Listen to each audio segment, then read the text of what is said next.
Si affrontano finalmente Castrum Favara e Reggina per il recupero del campionato di Serie D Girone I allo stadio Bruccoleri, un insolito pomeriggio di mercoledì per recuperare la gara rinviata per questioni di ordine pubblico da parte della questura, e allora si affrontano la compagine Amaranto e quella giallo-blu tra chi sogna di mantenere i contatti con i vertici della classifica e chi invece vuole continuare a fare punti in casa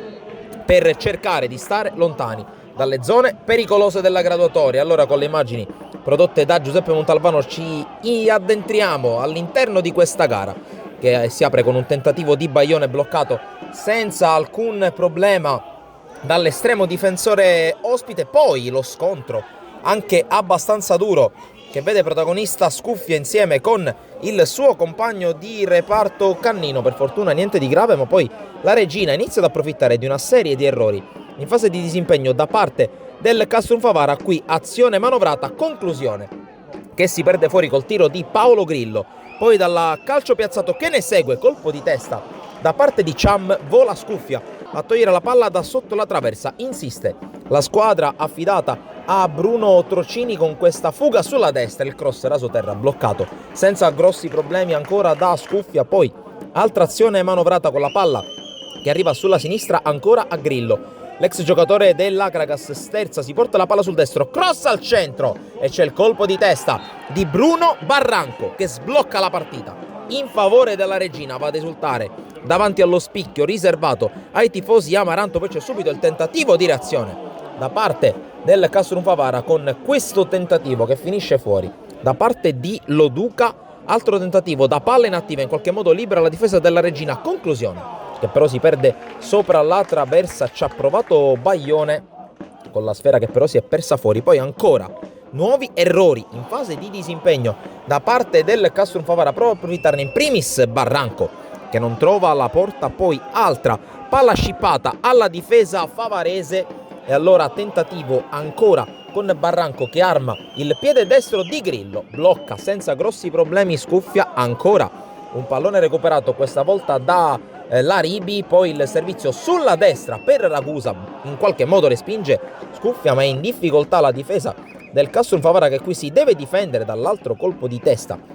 con la palla che si perde fuori. Ci ha provato Ingegneri, poi all'improvviso ancora una volta Nacio Varela. 3 giorni dopo la rete da 3 punti contro la Cireale, il centravanti con la maglia numero 9 riesce ad inserirsi nella difesa reggina e avventandosi sulla palla come un falco trova il gol poco prima dell'intervallo. Con le immagini passiamo al secondo tempo perché entra in campo un altro Castrum Favara. Qui la Piana cerca di caricarsi la squadra sulle spalle, conclusione che viene respinta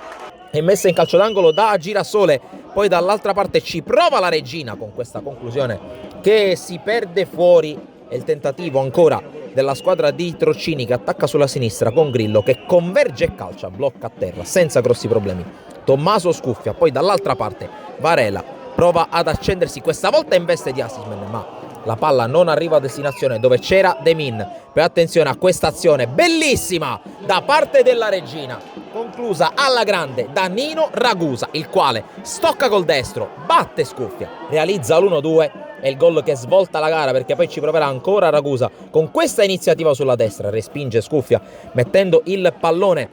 in calcio d'angolo e dal corner che ne segue, battuto ancora una volta dall'ex giocatore dell'ACR Messina, la palla che spiove in mezzo, sbuca dalle retrovie Eliman Cham per la rete dell'1-3, rete che chiude ogni discorso. La Reggina scappa via sul +2, mette una seria ipoteca